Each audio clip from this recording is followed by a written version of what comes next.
Coffee with the Chair was recorded before a live studio audience. Welcome to Coffee with the Chair. I'm Teresa Aronson from the St. Lucie County Chamber of Commerce. It's our pleasure, our honor to facilitate this event every single month. We do it here at SLC TV Studios on, I believe, the second Friday. Thank you, Mike, somebody for holding up fingers for me. The second Friday at 8:30. It's open to the public. We even throw in coffee in Danish, courtesy of Steamworks, located in Port St. Lucie, right there on US 1. Today we have Peruvian coffee from Steamworks, and it is delicious. But you could have it too. All you got to do is join us. Second Friday, 8:30, SLC TV Studios, corner of 25th and Virginia. This show is also sponsored by A&G Pools. Sandy and Art Allen are just purveyors for the community, ambassadors for St. Lucie County. I worked with Travis Leonard to get this sponsorship, and I have invited them on the show relentlessly. And they have graciously given their time to a very worthy reason, and that is the Fire District. So please welcome our sponsor guest today is Nate Spira, the St. Lucie Fire District Chief. Yes. Welcome to the show. Thank you very much. And thank you to Travis for volunteering you. Yes, Travis is actually one of our newest fire board members. He was the governor's appointee. He's been serving for about a month now. The governor made appointments? Yes. How many? There's one governor's appointee on that board, and Travis became the appointee. And I can't believe you got one. I've been waiting for a governor's appointment for about 4 years now. It's taken us 2 years. 2 years, very good. The fire's a little bit, I guess, up the chain. We were a priority, yeah. Yeah. So we have a lot to talk about. Sure. You're going to come back on another show. You're going to be the Yes. commissioner's guest, because of course this show is a visit with our Board of County Commission Chair, Sean Mitchell, and he's going to have you on in May again. But today we thought we'd just kind of touch base and tell us a little bit about what's going on in your world. Sure. I just kind of like this segment to cover the fire district in itself, because a lot of residents just don't know about it. They don't. We are the largest independent fire control district in the state of Florida. We are the only fire control district that covers an entire county. We're the only fire department in St. Lucie County. We were formed in 1959. We were originally the Fort Pierce Fire Department, and in 1959 the legislature took the entire county and turned it into a district. And when Port St. Lucie came along many years later, they decided just to continue on in that tradition. It's a great system. Each of the cities has 2 commissioners on our board, and the county has 2 commissioners and the governor's appointee. So all government entities basically have equal footing and are able to kind of chart our destiny moving forward. So it's a great system, very proud to have it. So it brings up a good point about you being a county-wide. We are a county-wide chamber, which is also very unusual. You typically have several chambers within a county. But the ability to service everybody equally when you're one. So I know that there's always a constant struggle of, if I call 911, who am I going to get? Because there's different jurisdictions. It's so much easier when it's one jurisdiction. You are getting the closest truck, period. I mean, Yes. if there's a truck driving past your fire station, that truck driving is the one you're going to get, because our entire system is computerized, uses automatic vehicle location. So it'll identify the specific closest truck and start responding it. And you don't have to wait for the right jurisdiction to come Nope, to, not and at that all. is amazing. And people should be very grateful, honestly, for that. And the fact that I was unaware that we're the only one in the state that's countywide. We're the only one that's countywide. There are about 34 fire districts in the state of Florida. Most of them are small municipalities. Sandestin's one of them. I'm actually the secretary of the Florida Association of Special Districts, so Very I kind of keep nice. my hand on the pulse of that. But yeah, we are, like I said, we are the only accredited fire control district in the state of Florida, and the only accredited fire department in between Orange County and Palm Beach Gardens. So accreditation, as you know, us that are familiar with these sorts of things, is very hard to get. You have to apply, Yep. and the standards are very, very high. Doesn't mean you're not a legitimate fire department if you're not Right. accredited, but to get accredited, what does that entail? Because that is a lot. We're actually we're finishing our 4th year, starting our 5th year in accreditation, so we have to reapply. We just got approved to go ahead with the reapplication process. Basically, they go through all policies, procedures, staffing, station location, response times, turnout times, everything that you think of you want from a fire department, they go through, and it takes about a year to prepare for it. Then they send in an outside team that they put you through about a week of torture, and you don't know until that Friday whether you're going to get a recommendation or not. So we went through that 4 years ago, and a year from now we'll be up for reaccreditation and go before the commission next March of 2023. And it's all about best practices and Absolutely, yeah. what is the best way to service your area. And you have to establish a series of goals. So each year you have to report back to the center and say, all right, these were the goals for the year. This is what we've accomplished. These are the goals for the year coming up. So. Very nice. So we have experienced, incredible growth. At one time we typically hover around the top 10 in growth in the Yes. nation. And so you're servicing everyone, was the day they come in, they're under your jurisdiction. What kind of obstacles or are you running into and trying to get services up and ready for not just the amount of growth, but the pace of the growth? Right. We'll talk a lot more about it in the future, but one of the challenges we have is as residential communities pop up, it takes time. There's a lag in between a house being built and us actually seeing the revenue from that. Particularly, it's even more so with commercial. So the impact fees come in prior to the house even being built, but the revenue to staff those stations comes on the back side of it. So we end up getting fronted a lot of capital money. And right now, that's kind of the phase we're in now. You're probably going to see in the neighborhood of 4 stations going up in the next 3 to 4 years. 1 replacement station and 3 new stations. The part that lags behind that is the staffing, and that's actually what comes from the ad valorem taxes down the road. So we're in that process right now. So for those of you watching at home, impact fees, when something gets built, they pay a fee to the fire department so that they will have services, because it takes a lot of money to maintain services for the fire department. And the impact fees specifically go to the capital expenditures. So the fire station, the equipment. Right now, we estimate around $4 million to build the station and to equip it. The ongoing costs are obviously the personnel cost. And the ad valorem is on your tax bill. Absolutely. Yeah. And that's for maintaining operations, everyday Absolutely, expenses yeah. of the fire department. About 80% of our incoming revenue goes towards our personnel expenses, about 20% to keep the lights on and put gas in the trucks. But that's a typical breakdown for fire rescue services. So one more thing, because I know we were going to do a quick segment, but I just have so many things I want to talk to you about, and I know you're going to come back on the show. Sure. But so here's something in the development community, as the chamber is a part of that process, is out west we have more rural areas, and the infrastructure, the roads in some places are not paved. And I have a lot of people saying, well, I want to buy I want to have a tiny home community out west. There's lots of room out there. What they don't understand is there has to also be infrastructure to service people. And when you do things out west, if there's a fire trucks have to be able to get in. They have to be able to maintain roads in order for them to get in. And so I don't think people really understand. There's always a reason for things, but when you just look at it from the layman's eye, sometimes you think, well, there's lots of room. We can go do that. Right. Well, what's your access point for an emergency? There are 2 challenges when people build outside the urban services boundary, and sometimes even within it. It's access, like you pointed out, and water supply.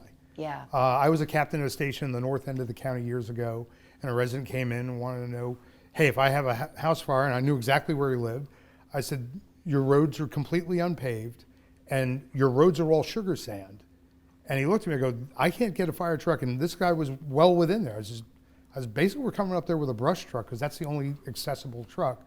And he was kind of shocked. I said, well, You can't put a fire I truck can't put out a fire there. truck on that sand. In fact, when I became a battalion chief, we did have a fire up there. I'm in a 4-wheel drive pickup truck and had a hard time getting to the house. So Yeah. it's a challenge. And people need to know that safety, when it comes to expansion, building, construction, code, it's always about life safety Absolutely. issues. So what is permitted has to be permitted within the realm of life safety. And getting access to fire is a life safety Absolutely. issue. So yeah. All right. Well, I will be able to talk to you for at length. I think you're going to be an upcoming guest, maybe for our May show. Absolutely. But I appreciate you coming down today, and I appreciate Travis allowing you this time. That was And fun. I always appreciate everything that Art and Sandy do for our community. We're going to take a short break, and we will be right back with our Board of County Commission Chair, Sean Mitchell. Thank you.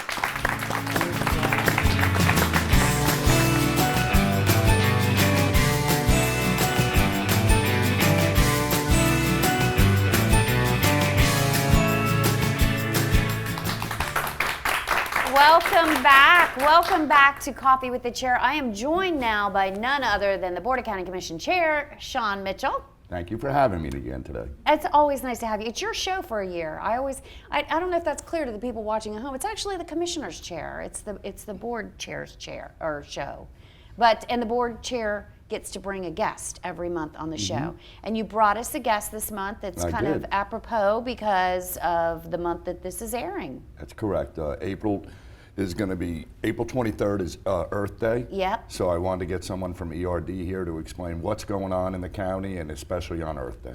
So ERD is government talk for environmental resources. That's correct. Yes, yes. And so we brought with us Erin Cartmill, and she is in charge of environmental education and outreach for ERD. And for also, I'll throw this in, Oxbow manager, because everybody knows the Oxbow. There was a lot of words before that, but then when I said Oxbow, they're like, it clicks. Yes, yes, it clicked. Welcome to the show, Erin. Thank you. Thank you for having me. I'm happy to be here. So we know that every year the county ERD does a huge Earth Day celebration, right? That's right up their alley. So this year is no different. This year is no different, and I would say this year is even more special than years past. You know, it's been 2 years since we've been able to bring this festival to an in-person community and audience. It's been a tough 2 years for us all. I think everyone's really ready to get outside, connect with other people, and celebrate. So this year's theme for the Earth Day Festival, which is the 18th annual festival, is Rooted in Hope. Rooted in Hope. Yeah. ROOTED. Yep. Okay, I get the, rooted. It's in there. Plants. Yes, plants. And so what does that mean? What does that theme look like? Well, so it's going to be, there's two reasons for the Earth Day Festival, right? One is to have fun. It's a free event for families to come and engage and be outside and connect. And the other reason is to be able to connect our community with resources, information, and just be able to learn about ways that they can make sustainable and healthy choices across the lifestyle spectrum. So if you're maybe interested in learning about electric vehicles and what those can do and what the benefits are, or if you just want to learn about how to read your labels about the products that you're buying and putting in your home and using with your children, the type of how to read those labels, how to choose clothing. A lot of our clothing is made of plastic, like how to make choices that will be beneficial to you and your community. If you're interested in, of course, there's going to be live music and food. 70 exhibitors, food, a beer tent. And where are we doing it this year? Is it going to be at the Oxbow? This year it is at the Oxbow Eco Center. So if you haven't been to the Oxbow before, it is a 225-acre preserve with an environmental learning center that sits on that preserve. And it's a really gorgeous backdrop. It kind of sets us apart from other festivals because the exhibitors will all be spread out throughout the gardens, throughout the trail system. You park at Calvary Church, one of our Calvary PSLs, one of our in-kind sponsors, and we will be shuttling folks to the festival. And so, yeah, it's just a unique. I promise, when you get off, you will be hit with some eco art and some magic and large bubbles. Smokey the Bear be there this year? Smokey the Bear is on the docket, yeah. Smokey the Bear, he's getting up there in age, isn't he? I think so. Yeah. We have the perfect member of our ERD team to fulfill play the Smokey duties. So. Don't let the children. Right. Earmuffs for children. Yes. Yeah. So are you going to shuttle them in the buggy over? Because we pulled out onto St. James in the buggy to get back to the Eco Center just the other day, and it was a little scary, I'm going to say. But I'm sure you're not shuttling them in that. We are not. Potentially it might make an appearance, but the buggy, the swamp buggy, is a large vehicle we use all-terrain for natural resource management on our preserves. Yes, it's very interesting. We took a tour with you the other day, and it was fantastic. The leadership class loved it. We took leadership out there.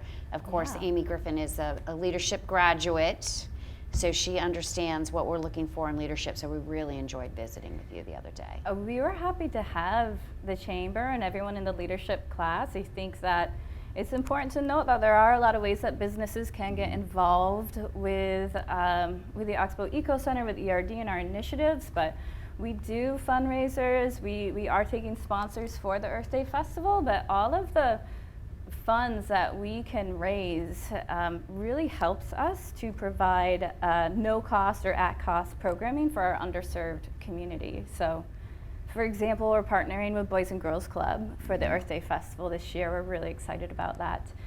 We'll be offering some transportation that will be taking them from some of the clubs to the festival, and the kids will have their food truck there, which they run themselves. So. Who doesn't partner with the Boys and Girls Club? That's my question. They have a broad scope. They do. The food truck is amazing, so I'm excited that they're going to be able to get out and do that. So a couple of different things. Typically there was a parade. Is there a parade of species this year in the Earth Day celebration? The procession of the species will not be in traditional format, in the parade format. That got so big, it grew a life of its own that it now we partner with the Indian River Lagoon Science Festival, and we do it through downtown. However, the point of that is to celebrate biodiversity through sustainable waste management education. So we create art pieces, whether you wear it or or it's a big sculpture and you're pulling it, all made out of recyclable materials, trash. And we use it as a tool to educate about where does your stuff come from, what happens to it when you're done using it.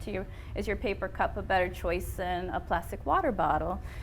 So we will have lots of eco art at the festival that our schools throughout the county have worked on and will have there. And hopefully, if it's ready in time, we'll also have some virtual reality adventures that we've been working on that also highlight art and nature. Very nice. So what is the answer? Is the paper cup better than the plastic? Yeah. Okay, That very gets good. a little complicated. Depends if there's a wax lining. Yeah, it's all about biodegradability. Right. Yeah. That and if there's really a post-consumer market for that product. Most plastic isn't recycled. Across the board, plastic is not your first choice. When's the last time you were out at Oxbow? Has it been a while? Few months, Oh, really? Okay, good. You're out there too. And Yeah. you've got young boys, so. I do, and Yeah. grandchildren. Oh, that's right. Yeah.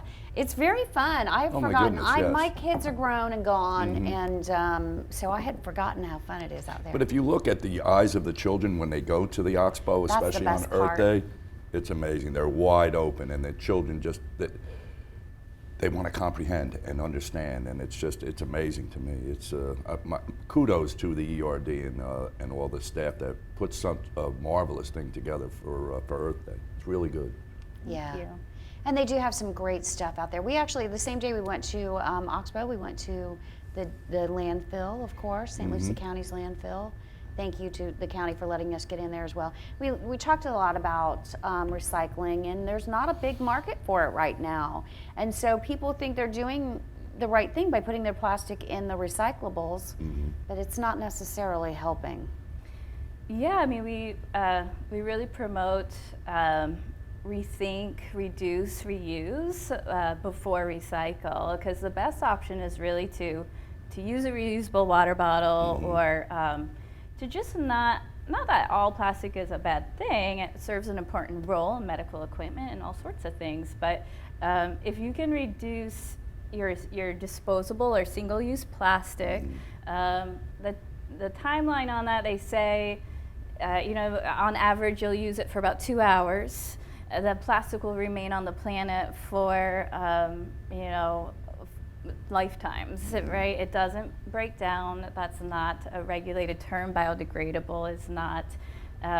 Most likely, plastic breaks down on a geological time scale, which is thousands and thousands of years. It's only about 70 years old, so we don't really know, but it absolutely doesn't break down as in reverting back to its elemental form, like hydrogen and carbon. Well, it's not a natural stays. product. Yeah, Yeah. So- Non-natural products don't typically break down. Right. though. Yeah. Right.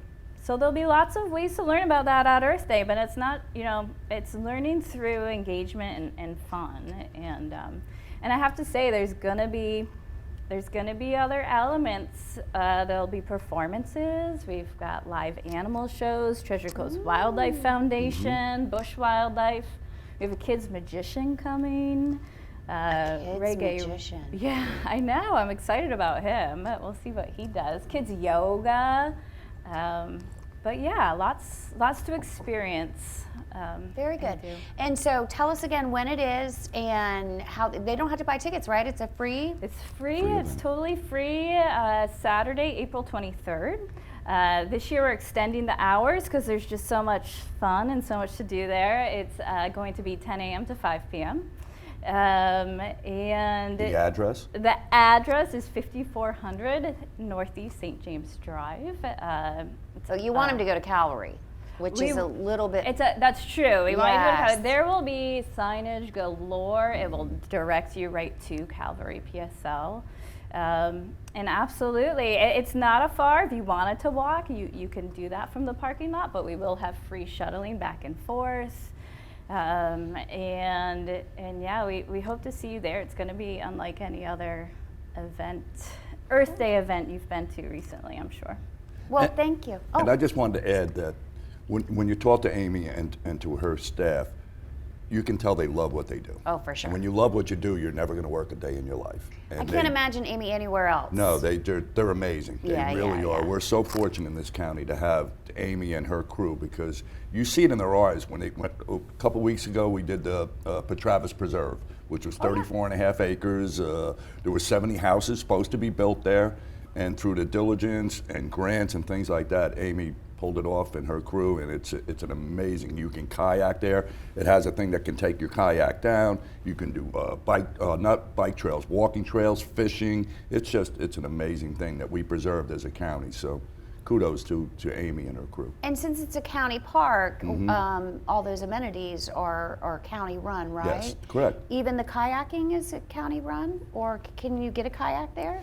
Well, what you can do is you can take a guided kayak tour.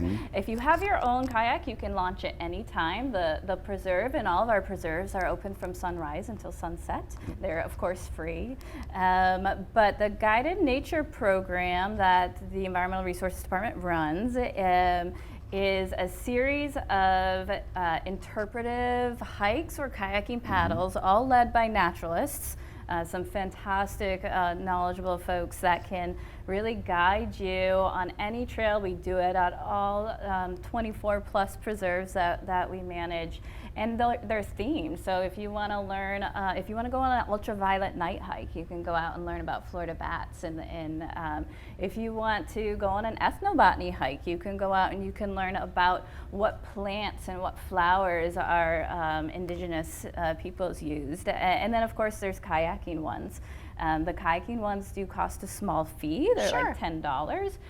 You can go to slchikes.org and sign up. You do have to register, but it is all completely free other than the kayaking tours, which is a small fee. And this blends into the North Fork River, and this looks like old Florida from the 1800s. It's amazing to see. It really is. Kudos. It is. It's really kind of untapped. I mean, there wasn't really access amazing. there previously. So, Right. yeah. It was an old nursery run by the Petravis family. And the father wanted to give these to his daughter, and someday he wanted it just to be for hiking and things of that nature. So we did. It was a full 360 that they got this accomplished, and the family was there the day of the ribbon cutting, and I actually was fortunate enough to give the scissors to the grandson, and it was amazing. It really was heartfelt, really good. I love it. And I love that we're preserving some land like that. We need that. We definitely need that. Absolutely. I'm so thankful for the economic development that we have going on, but I'm also very thankful for our ability to make some conservation lands available to future generations. Which, PSA for this month is, if you see wildlife on that trail, do not feed it. No. Yeah, we saw that. Unfortunately, it's been trending. Right. An alligator with a kayaker because somebody had previously fed that alligator. And how unfortunate. If you love wildlife at all, the best thing you can do is stay away from it. Unfortunate. Look, watch, don't go close. No, and for the love of Mike, Don't feed them. why would you do that? I don't know. Sometimes Yeah. people aren't thinking about what they should be and shouldn't be Right, doing. or they just don't understand. They think they're doing the right thing, Yeah. giving food, but yeah, when animals like alligators get habituated and get comfortable with people, they don't know the difference. They're not incredibly smart animals. They see a person, a human, they think food. Yeah. And so it can, a lot of times it will lead to that animal being euthanized, unfortunately. So. Most times it will. So if you're feeding an alligator a sandwich, you're really just giving that alligator a death sentence. Yes. You know, because it can't be. You don't rehabilitate alligators once they get conditioned to associate people with food. They're done. Yep. There's no other way out. So, all right, there's our PSA for today. We're going to take a short break. We're going to come back. We're going to visit with the Board of County Commission chair and talk about a few things that are going on in the community. So stay with us, everybody. We'll be right back. Thank you, Aaron.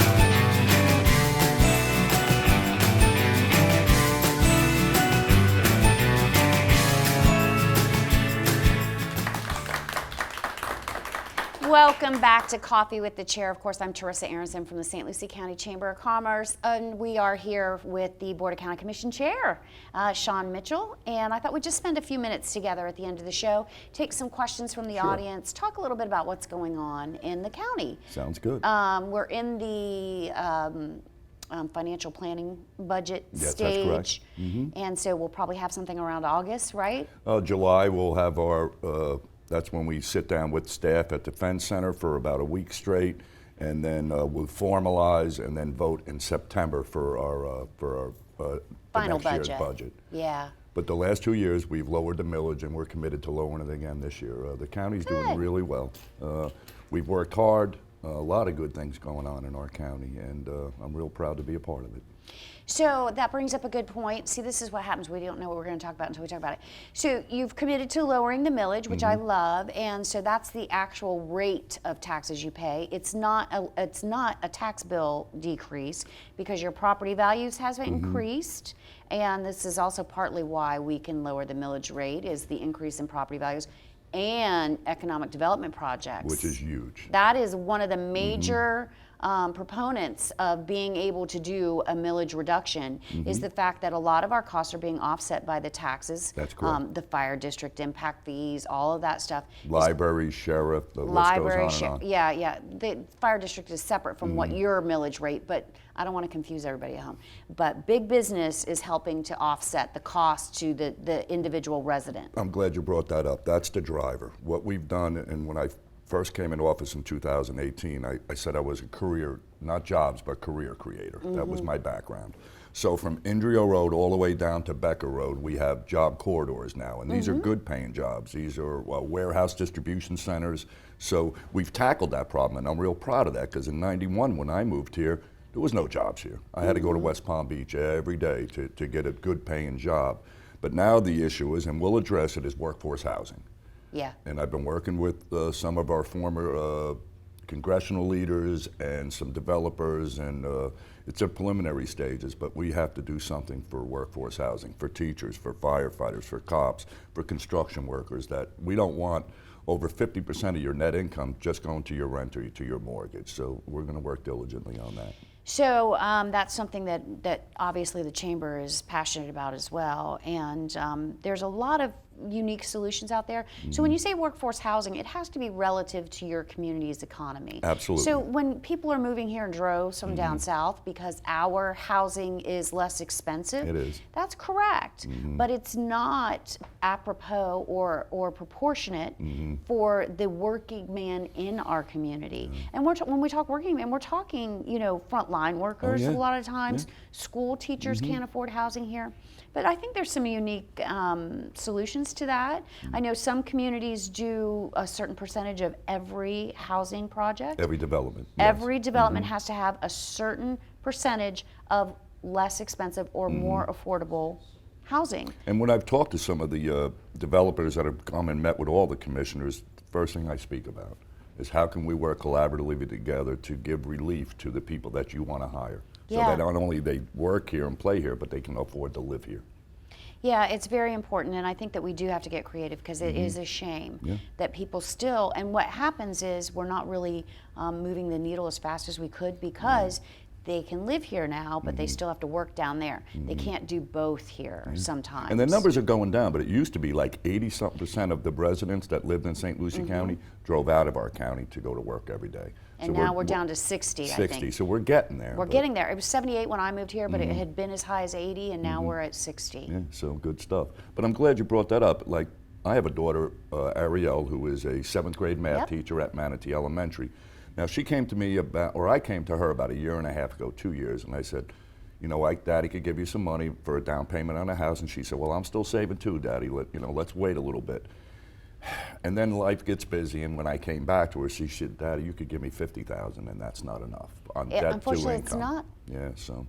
Yeah. And I'm not alone. I know that. We No. all have children and grandchildren, so it's a problem. It's definitely a problem, and I'm glad that we're working on it. And then, so when you do reduce the millage rate, remember, as a homesteaded house, homesteaded means that's your primary home, and you have the right to homestead it here in Florida. They can only increase your taxable amount by 3%. That's correct. And I'm sure we'll have our property appraiser on sometime closer to trim notices. So your taxes can potentially go up 3%. The millage rate reductions will help with that. Well, last year we went, I think it was 1.15, and my taxes went down $220. Oh, you But- lucky man. My homeowner's insurance, Don't even start me Yeah. on homeowners insurance. Yeah, I that's can't. another I thing we've can't gotta with work that on. right now. yep, So I got a bill, and it was more than double yeah. for my homeowners insurance Mine came this year. out to about $100 more a month on my mortgage because of the homeowner's Yeah. insurance. So it went up, and it's you a know. relatively new house. So mine more than doubled. I almost died when I got the bill. So thank you, insurance. Yeah, Big we've- insurance yeah. for lobbying to be able to do that. We appreciate it so stinking much. All right, so it's hard to feel sorry for insurance companies when they have to pay through, we have storms, and then we know course. it's costly to insurance, but when they just decide they're gonna double your insurance, it's hard to feel bad for them, I right? took a deep breath because I was like, yes, you're right. It's troublesome. It is very, very troublesome. So that's one, bad thing that we have no control over. I just want to make sure everybody realizes Yeah, that you have that's no not a control. county issue. That is your insurance premium is not a county. That is a big insurance company problem. That's That's national. Yes. Not even relegated to Florida for the most part. Good. Another national issue, and I know you're going to cringe when I bring this up, but another national issue is garbage collection. I want everybody to remember this is not a local issue. This is a national nation, issue. yes. And I feel, so I'm starting to get upset about it because I want the residents to get in the boat and row. And they don't seem to want to. They want to, rally against. Right. And so recently I was made aware that a resident showed up at an elected official's house to complain about trash, and it upset me because it upset their family. And get in the boat and row. We're all in the same boat. Every community in the nation right now is struggling with trash collection. We underwent a global pandemic, right? Well, and the price of their vehicles now and trucks, the price of their gas. They can't get parts. They can't get parts because for years we outsourced and then we shipped our jobs to China, and now we're paying that price. So you want us to continue to punish them, which is going to end up in a loss of services. Well, not only that, but if you want to go back out to bid, say if you want to discontinue the contract you have with a particular waste hauler, well, those prices are going to go up about 400%. And least. that doesn't guarantee you that the service is going to be any better. So you have to tread very carefully and just realize the consequences of your decisions. As a resident, you have to realize the consequence of your decision. When you show up at somebody's house to yell at them, they in turn yell at the provider. That provider is up against a wall with inability to provide service, and you may cost us all. And if you break it down, you know what it costs to have your trash picked up? A little over $1 for every pickup. That's crazy cheap. Yeah. It's not going to be crazy cheap if any of the trash providers pull And out. then you also have to educate the day I went out to Travis Preserve, Amy had me out there a few weeks before we had the ribbon cutting ceremony. And there was a landscaper on the side of the road who had cut a bunch of trees and palm branches down, and he was offloading them on the side of the road. So immediately we called, I lost my train of thought. Code enforcement? Code enforcement to come out there. So, you know what? That's just depressing that, you know, all right, we have a problem, but then we have outside people that are coming in and making the problem even worse. It is, it is. And I want everybody to work together. Yeah. Again, residents, be patient. Mhm. Put your trash out respectfully, Yeah. properly.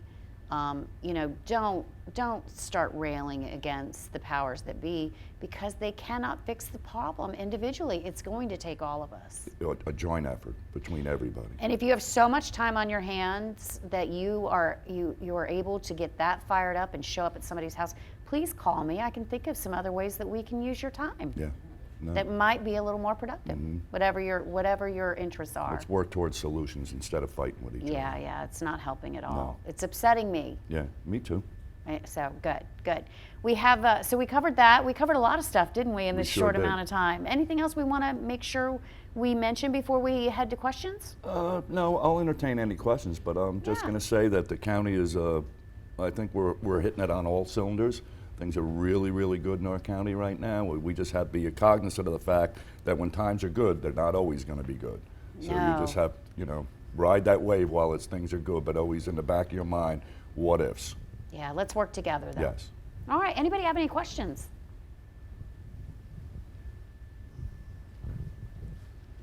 Good morning, Commissioner. Good morning. Oh, You know we're not strangers, No? and I had the pleasure of reaching out. so you got to sit down. Just sorry, just because there's cameras. So that's okay. As long as you're sorry. mic'd, Yes, it's okay. I have the pleasure working with the commission on different issues, and as you know, affordable housing, Mm-hmm. since I've been retired here at the military, has always been my passion. Matter of fact, you know, thank you for confirming me on the board as well. You're very welcome. My question to you is with the workforce housing, and I'm happy that we're moving in that direction. Is that going to include our college student population, because they're working as well, and a lot of them are in the food industries? Because I'm looking at the food industries as well as the teachers. We're tackling the teachers, but I want to know if that's going to include the college students as well as the food service industry as well. I would certainly encourage it to be. A lot of the college students don't have there's not a lot of mass transit, and we're working on that, on bus routes and things of that nature to get people from point A to point B. But I certainly think that they should be included in that process, because the people that are going to college are your future leaders and the people that are going to be innovative and do things that are good for our county. So of course you want people that do that, and the food service industry is quite important. We're a tourism county, we're a tourism state, so although we've done some great things for manufacturing and things of that to diversify what we do, and a perfect example of that was when COVID hit, Orlando County was bringing in $24 million a month in tourism tax dollars, and they went down to like $340,000 during the pandemic, which is brutal. We did not experience that here. Matter of fact, last month was the highest that St. Lucie County has ever experienced with tourism dollars. And now this will be taped afterwards, but baseball has settled, and we're going to have spring training games coming up in the next week or so. That'll only bump up the revenues that we're bringing for tourism dollars. So thank you for the question, and yes, absolutely. And a couple of good things about that is, you know, we're not heavily dependent on one industry. In the past, it No. was construction. Orlando's very heavily dependent on tourism. So when something takes a bite out of your major revenue source, you are going to pay the piper, Yes. unfortunately. But we are also very lucky in that we don't have a state tax here in Nope. Florida, and that is due in part to our tourism capabilities. So we Yes. always have to be kind to our tourists too. Sure. And to your servers, you know. Everybody knows that everybody's shorthanded. For But when you have sure. somebody and you're at a restaurant, and just put yourself in that person's shoes for one moment, because they're working their tails off to try. They work for tips. The rate of pay is not sustainable for that, just to get that portion. So these people are out there, and my wife is a server at West End Grill. Deborah is. And Been doing it for years. Yeah, and it's funny because even when we get a pizza delivered, we have to tip $10. And, When you know, you're in the service, yeah. I was a server in college, Yeah. and so there's an unwritten rule. You got to tip. You and gotta gotta tip. well. But Yeah. you know, just be kind to them, because you know they're getting pulled and pushed at every different direction. One shift, you'll have 3 people don't show up, and you got 2 servers serving 50 people. So it's difficult. In the old days, you had a small section. Your section's doubled. Yeah. These people are working their tails off, They are. and they showed up to work, Yeah. which I got to tell you, Yeah. in and of itself, Yeah. is half the battle. So if they're there serving you, please be kind to Yeah. them. And I thank you for saying that, because to me, I'm passionate about it. Yeah.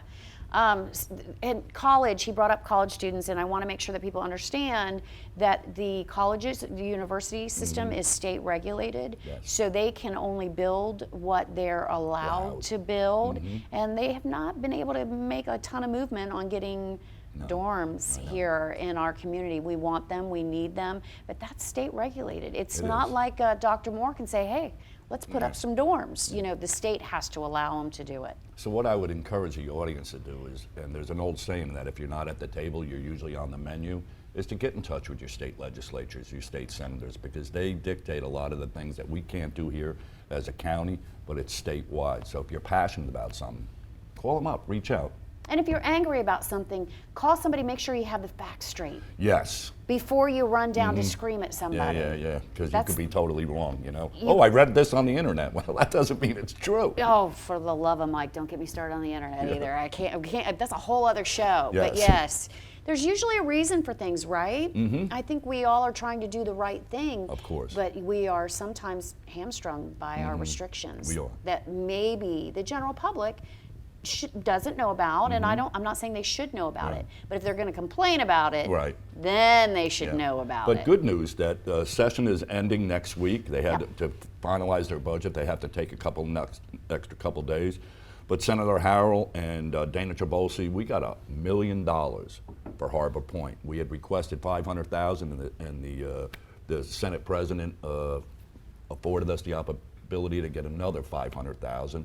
And there's also through, I may not have it exact, but what they're going to do, and it's for the education part of it, is that teachers or people that work with the school board, they'll be afforded, there'll be dollars there now that they can transition to become a teacher.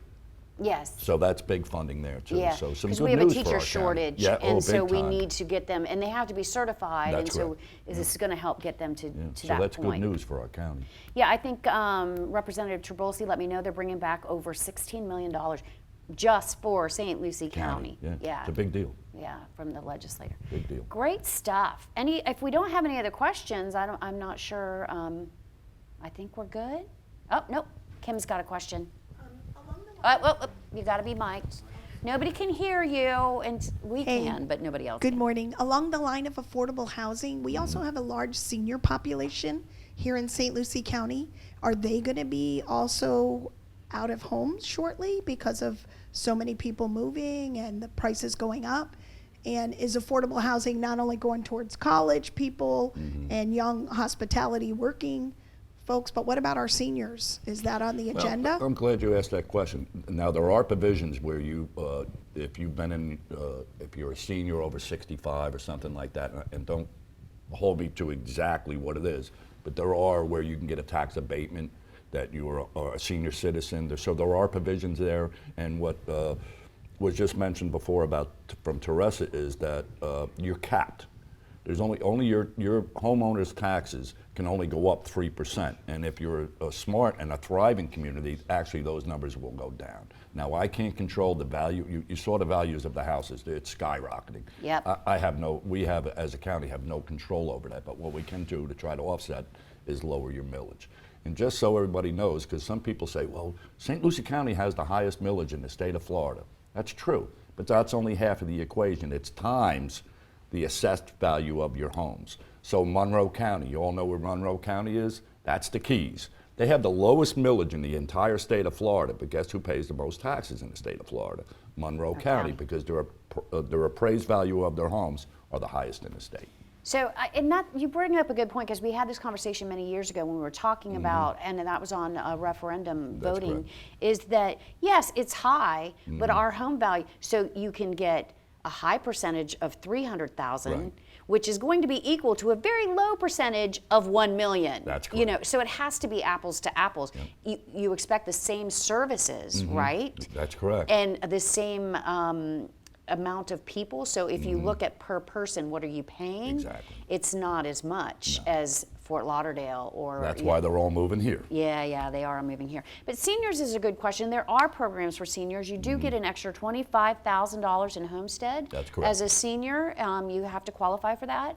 There are programs for seniors, but I also know seniors that have been in their home. If you've been in your home in St. Lucie County and you've bought it 30 years ago for $50,000, remember the price that the tax that you're paying on, the value only goes up 3%. And that's a good 3%. point. Here's a hypothetical. You could have the two exact same houses next door to each other.